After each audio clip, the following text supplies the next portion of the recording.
I don't want to belabor the point too much, but the thing that popped into my head about the tree, like when I was studying singing, they use that analogy as well. So when you are singing, your core needs to be still. And I very much then I take it a step further and actually ground myself. But your upper part needs to be able to move so that you can breathe and that you can be expressive. All right. So if you're taking it in this analogy, your branches, those are the ones that move with the wind, with the spirit, right? Those are the ones that are affected by, the whatever you want to call that. So that just I get if there's a spirit wind comes through and something is happening, and then it could be a good thing, or it could be like, if something major is happening and the branches are bending, but if your trunk is solid, you're not gonna go anywhere. Wow. Yeah. And I think that also applies to movement related things too. You got to have a strong core where it's going to be hard to balance to that sort of thing. So I think the same concept there. At certain stages, if your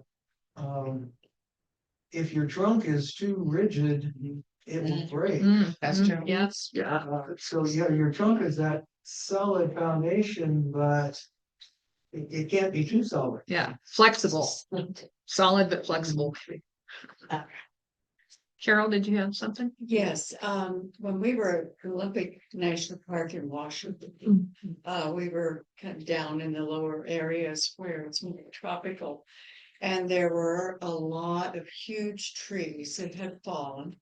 Their trunks were in decay. And at the time, I was struggling with getting older. And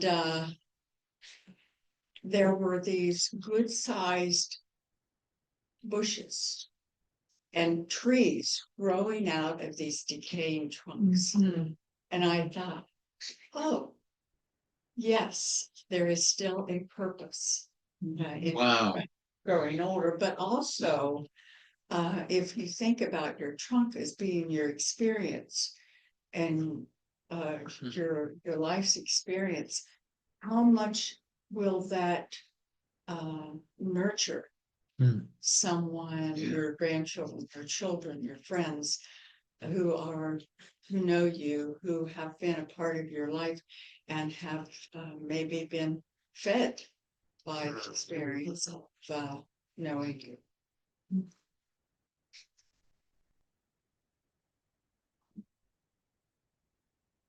And sometimes we don't even know how someone maybe has been fed, which is pretty cool. Yeah. Anyone else on this? Well, I live in an area where I'm surrounded by trees. Every window I look at, and I think it's the most amazing when the wind is blowing and the trees are swaying. And life has to go. Sometimes you need to follow life as it sways back and forth.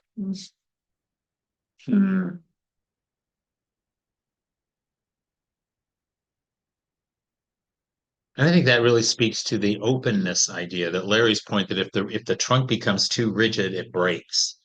That the openness to what life brings is what is necessary to stay alive. If we try to stay so fixed on what we want, or get so stuck in our past and our history that we can't open ourselves to newness, then we die in some capacity. New life is not possible.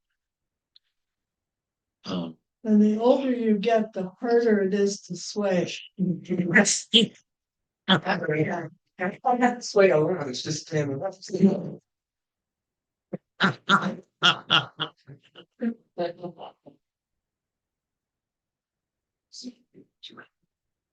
Okay, well, I can dive into my little list, and remember that that the first class I tried to say that my image for my definition of spirituality means waking up to life. And so if we just sort of look at the list that I have here, regularly scheduled, in-depth, open, honest conversations with a friend, preferably around a meal. Reading, especially outside. Journaling, cooking, having a spiritual director, travel, the weekly men's group I'm part of, meditating every morning with Mike before he goes to work, walking, biking, walking through the woods, walking our dog, Isabel, singing, watching British mysteries. I love that. And I want to include jigsaw puzzles too, because for a while, jigsaw puzzles, when you think of the work of a pastor or a psychotherapist, sometimes a jigsaw puzzle is the only tangible sign you have that you've spent time doing something. It's the only thing you can point to that says, I accomplished something. I made a tree, or I made a house, or something like that. And some accomplishments are not visible. Well, exactly. Yeah, most of them aren't. So, but I think it's helpful to have one or two. So cooking something, you have a product, and I don't want to be attached to an outcome, but at times it's really nice when there's a lot of things in life that are just not at all tangible. To have something to sort of say, yeah, this is something that I have helped to make. That I can offer others. And it's also the process as you're The process of doing it, as you're exactly. doing It is, yes, both of those, exactly. Because there's nothing more meditative than looking. And I try to do the jigsaw puzzle without the picture. So I just really have to look. I have to really look at each piece Yeah. and try to that really frees me to Yes. not need the See outcome or that. not to be rushed at all. You should try a puzzle with no picture and just pieces. Exactly. Well, I have one of those. It's a mystery puzzle where you read a story and the solution is the puzzle, but they don't tell you Right. what the solution is, so you have no picture whatsoever. You can't even cheat in that way, which is really Instead of meditative. and is open to a lot of mystery. much mystery. Exactly. Yeah. Well, my whole life has been that way too. That's what I've done in all three of my professions. And this week I had a blessing. Two different people said something to me about Al. You transformed my life. Blah blah blah blah blah. Mm. And of course, I quickly jumped in and said, "Well, wait a minute now. I didn't do that. Mm. I was just there when you discovered blah blah blah blah." Yes, but it wouldn't have happened Mm. without you there. Which is exactly what you're talking about, the spiritual buddy. Yeah. Right. And I just want to say to everybody, if you have someone who has made a difference in your life, say thank you. Yes. It's so countercultural to do that. It is so offbeat. We just go, oh, I don't know, I shouldn't say that. What a transformation you can make in that person's life. That happened to me twice this week. And oh boy. That's lovely. Yeah. Yeah. So if you look at this list, there is nothing, or there's very little explicitly religious about this list, or explicitly prayerful in a narrow sense of praying like this. But it's, for me, as I was putting this list together, and as Kelly and I were talking about practices that we do, it is the everyday stuff. It is the invitation to create space of just being open to see what emerges, and it is the paying attention. It is the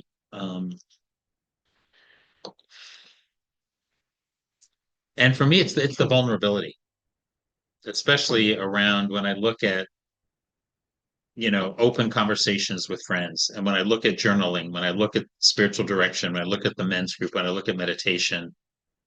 That's all about simply showing up as I am and trusting. It's sort of what I talked about today, trusting enough, or maybe even letting go of the notion of needing to be enough, that becomes not a piece of the conversation at all. It's simply showing up openly and having an authentic encounter with somebody, and risking that, because I think it's a countercultural issue, because we want to put our best forward often. We want to look we want people to like us or want people to be impressed. Throughout all of my old triggers and current ones that are still there at times, I know. You're on the stage often. Yeah. They all have. So the idea of simply showing up and saying, this is who I am in this moment. And when two people meet in that way, where two people come together simply as each of us is, and lets that out, that there's nothing more life-giving for me. There's nothing more sacred for me than that kind of encounter. Because that says somebody really trusts me to be themselves and I'm doing the same thing. And it's like when you don't have to, when there are no masks, and you can just sort of say, I have no clue what I'm doing right now. Yeah. I just have to say something. Redeemer, worshiping at Redeemer is a place where I have for a long time felt that people can come and be who they are. Yes. And it doesn't matter what you look, how you're dressed. It doesn't matter whether you can sing or can't sing or how you want to express.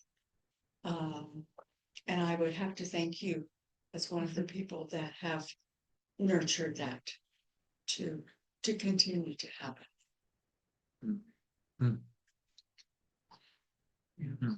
Thanks. I want to get back to the jigsaw puzzle.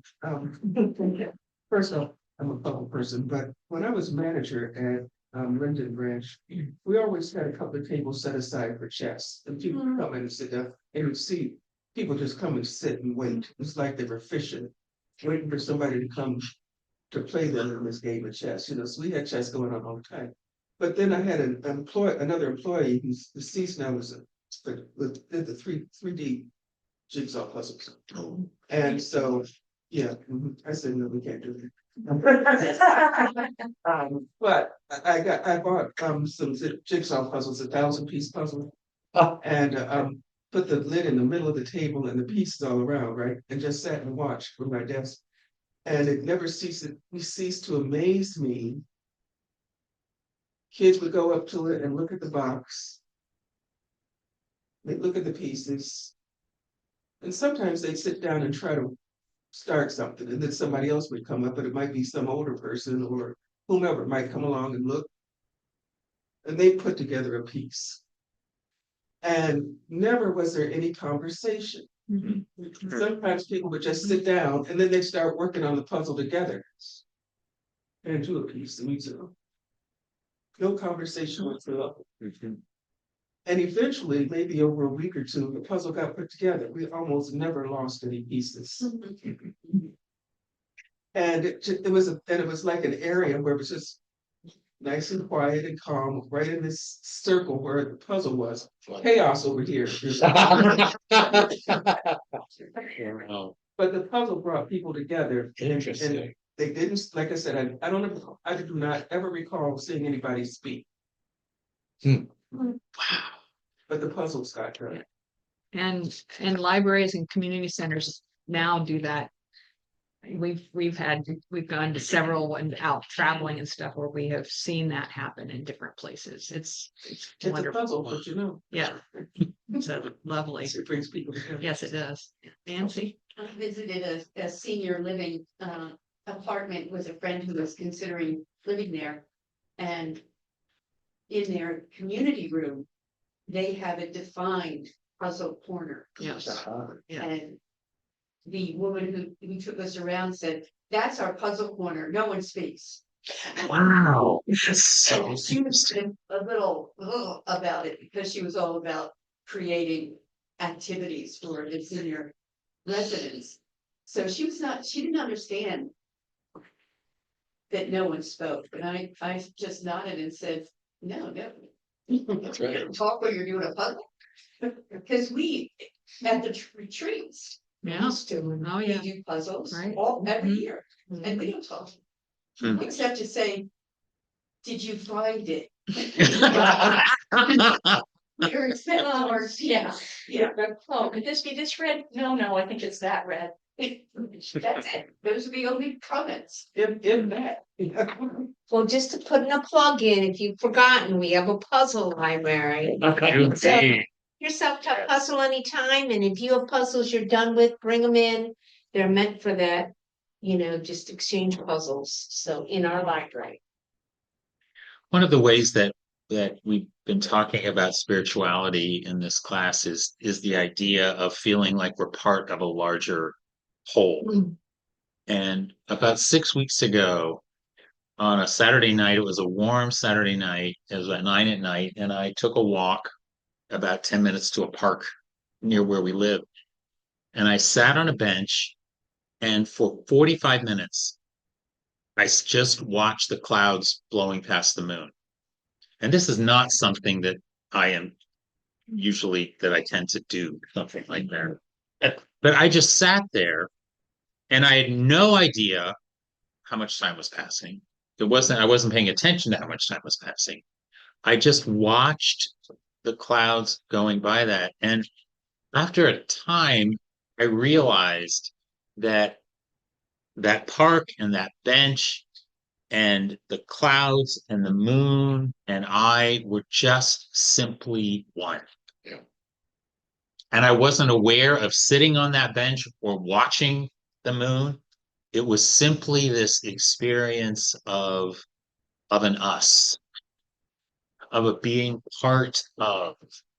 And I was stunned when I finally kind of came back and saw that 45 minutes had passed, because it was like no time at all. And those aren't things that I think any of us can create. We can put ourselves in situations like that, but you can't. I mean, I could not have forced that experience to happen or that sense of oneness to happen. But I think what both of us are talking about, that how much of this is showing up and simply opening ourselves to spaces and not trying to force anything to happen. Not try to feel a thing or think a particular thing, but simply to just realize that there's enough time for this. There's nothing, there's plenty, there's just a space. And that's reinforced for me that idea of spirituality is sort of just waking up to life, just noticing, simply, and feeling the part, feeling the belonging, feeling the usness of that time. And I think another idea in terms of that, of us being a part and belonging as opposed to separate categories, is I think a danger of talking about spirituality is we can say, oh, well, there's a spiritual part of us, and there's an emotional part of us, and there's an intellectual part of us, and there's a physical part of us. And that somehow in different times we're operating from those different sources, as opposed to really trying to get the idea of, when the first week, I think it was, when Kelley talked about spiritual beings, not, we're human, it was the phrase? Yes, the peers. We are spiritual beings having a human experience, not human beings having a spiritual but that experience. sense of a wholeness, and that we bring our whole selves to something. So it's not as if I have to be embarrassed if I'm in this intellectual conversation. It's not like I have to be embarrassed that I'm also drawing on these spiritual dynamics, or this piece of this, but that we're all, the idea, I think, is not to compartmentalize, but simply try to bring our whole selves to any kind of encounter and draw on all these different wisdoms that we have. And sometimes when you're having those kind of conversations, maybe that are more academic or intellectual, maybe you're debating or something, and it's important to see sort of, well, how are you feel? How's this feeling in your body? Right. And that informs you then of maybe other things that are going on, and again, opens you up to maybe different understandings of things. So I don't know. It's sometimes it's hard to explain or talk about, but you sort of know when it's happening, I guess, and being open to that. We want to switch gears a bit, and just sort of see and throw out, some of you have already shared, maybe what kind of practices are part of your life, if there's anything in particular you want to share that maybe speaks to you, maybe something that, or maybe you didn't even realize it spoke to you, but now you realize it does.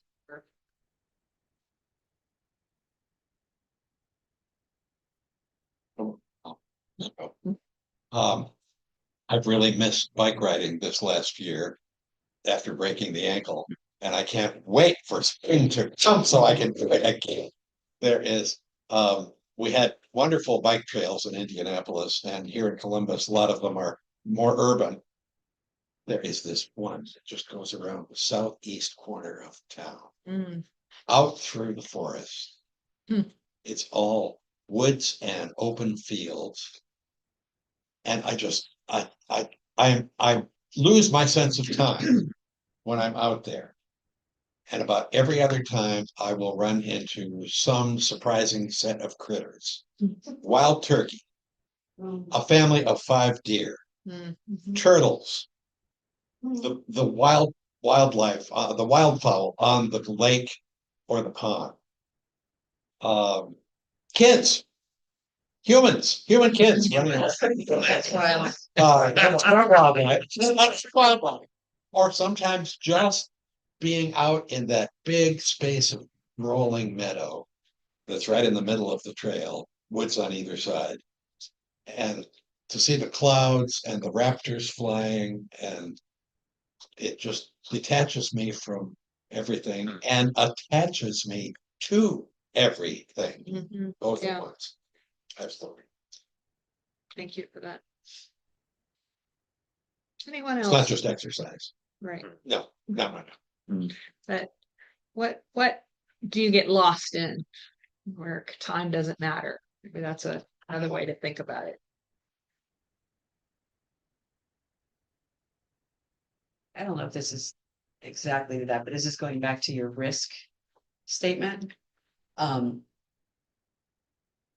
I intentionally open up myself as a conduit to spirit. I mean, I don't say those words anymore, but I mean, it's a given at this point, but it used to be an intentional practice before singing, before visiting somebody, but now it's more part of like a grounding practice, like that I do before I go visit somebody in the hospital or something like that. But by doing so, it's a risk, because most often what will happen is, like, I don't know what will happen. I just trust that whatever's gonna happen is gonna be great. A lot of the time, like, there are some times where I don't remember singing. I don't. Wow. There's times where I don't remember writing. Because I remember typing. I remember what I was supposed to write about, but I don't actually remember what the finished product was. And then I'll see it later and I'll say, I wrote that. Yikes. Like, no, that's really good. But because I've opened myself up to be a channel for something bigger than, and so, like, we are partners in this. When I do that, I always get really good feedback about your song really helped me today. It was exactly what I needed to hear. Or, like, when I go to a funeral then for somebody that I've helped, like, and I didn't think I did much, but now this lady is like, hey, you guys, this is my death doula. She's the best. Like, and I talked to you for 2 hours. I don't know what else I don't know what I said that was so amazing, but apparently it was the right thing. So that's risky. Being able to be like, okay, here you go. And it takes practice, to be able to trust that the right thing will happen. But yeah, that's what I do. Hmm. ground myself, open it up, and then Hmm. whatever happens, happens. Wow, Thank you. wow. A little different than cooking. To each their own, you know. If you cook, you have to wash dishes, and I don't like that. But I think washing dishes could be a contemplative practice if you liked it. So. Cleans your fingernails, Was that? cleans your fingernails. That's it. That's true. It That's a does. side benefit, bonus. Anyone else? Just an invitation here if you want. I'd be curious as to the British mystery. You know, for me, that is my escape.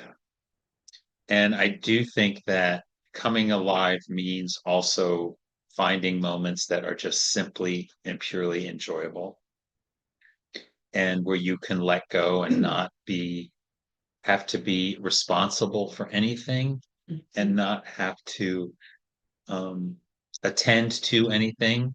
For some reason, I've always liked mysteries, but for some reason, watching British mysteries, there's something about those stories and the acting that I just find remarkable. Pardon me? And the scenery. Yeah, the scenery. Yeah.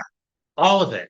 But it's just, and I like the ones where the heart of it isn't the crime, but it's the relationships and the people. I like ensembles like Unforgotten or Vera or some of the Prime Suspect, the old Yeah. where there is this sense of you have some of the same people and they give you their space. They don't have to solve it in an hour or an hour and a half, but they give 6 hours to one crime. So you really get in depth. But for me, that is my Friday nights when Mike is gaming doing his online gaming stuff. The end of my Sabbath day, I will always have a British mystery that I'm watching. And I look forward to it like the whole day because it's just that space of just being in this remarkable work of art that also is very real and human. You know, real people facing just issues, life issues, and muddling through. And there's something about the teamwork too, that a team of investigators coming together, so it's not just one person having to do it, but bring in their different gifts and stuff to come in. But that is it is my total escape. Pure joy. Yeah, it is joy. It's pure joy. I love it, love it, love it. And Isabel lies on the couch next to me and she doesn't comment on any of the situations. Yeah. Last night, Karen and I binge on Broken Wood Mysteries, which was on last night on PBS. It's from New Zealand, but it's a British mystery. And last night's episode, they had the whole murder mystery focused around the board game of Clue. I mean, right down to the names and the conservatory and all that stuff. And I was going, this is so cool. Immediately when it was done, I went in on my cell phone to look at the board game of Clue image. And there was a banner across the bottom. 3,000 people are looking at this image right now. Which maybe it's sometimes 2 or 3,000. I was part of a community of thousands of people last night in that British mystery. Okay. Yeah. How about that? Isn't that cool? We keep talking, I don't want to keep beating this to too much, but I totally resonate with what everybody's saying, because when we just came back from England, and then we enjoyed watching quite a few shows that are British or whatever, but there's something about the politeness and the calmness with, like, we were over there, and maybe it was because I wasn't paying attention to any news, but there wasn't that ugliness and people just yelling at each other. Every time you interacted with someone, there was a politeness about it, the words they use, a calmness, and I just had a sense of much more peace than life here in the United States. And I get that when I watch the shows too. Yeah. I mean, even though murders happen, there is that. they're all airing these secrets that all come out and ruin everybody's lives, but it's peaceful. Yeah. Sometimes tea. Thanks, Julie, did you want to? Oh, I was just gonna say, I think you, Kelly, mentioned water. I also really enjoy being by a fire pit and watching fire. Yeah. The way it dances and there's no, I can lose myself. Yes. And when you Same. think of our human ancestors, that it wasn't that long ago where there wasn't all this craziness. There wasn't all this stimulation and this hyper busyness and stuff. Sitting around a fire. I mean, the stories people sat around, our ancestors sat around fires. They needed them for cooking with heat and also in the stories, the space that is created when we are just there and let us do something. And yeah, that anything, any element, any of the Yes, elements. Wind, earth, Yeah, fire, water. Yeah. Right. Why do those speak to? I mean, I think there's an organic reason in us why those speak to us, and to the extent that we don't give ourselves permission we don't create spaces to be around those elements, then we're sort of cheating ourselves out of what it means to be human and what we need, what we literally need in order to be fed and for that sense of connection. Yes. I think to the world around us. There's an attitude of you're not useful if you're not doing something that is so a part of this culture. Absolutely. So when somebody sees somebody sitting doing nothing, theoretically, they're considered not productive, and that's not being productive. Right. It's definitely a negative. But in fact, that person can be very, very productive because what they're doing is reconnecting and regenerating, reconnecting with spirits around them and so forth. So I think as a culture and as a community, we need to be mindful of that and give people their space. So when you see somebody sitting around doing nothing, then let them enjoy that. And you might want to take a page out of their book and sit someplace else and do nothing yourself. Become one with yourself. Yeah. Absolutely. Okay. Looks like we are closing out our time today. So thank you for everybody for just being here and sharing maybe risky things or things that maybe you haven't shared with others before. We will invite you to a challenge a bit between now and next week if you want, an invitation only. If something struck you that was talked about today that maybe is new to you and you're willing to maybe try something new as a practice, a way of connecting with spirit a little bit more, we invite you to do that, and maybe you could share that next week as we finish up our fourth piece here next week. Or if there's something that maybe you haven't visited, but maybe you did something in the past, or maybe it's something you currently do, but maybe you are spurred to share that more or do that more, or I don't know, whatever. We just invite you to do that and maybe share next week. We will finish up next week. We're going to talk a little bit about perhaps some people who have inspired us. So you might come again if you have certain people either in your life or others beyond your life, but of authors, artists, who have inspired you. You might bring those, because that's the kind of conversation we're going to have next week. Finish it up. Thank you so much. All. Happy Thanksgiving to everybody. So with you. Yeah. Amen. She gone back.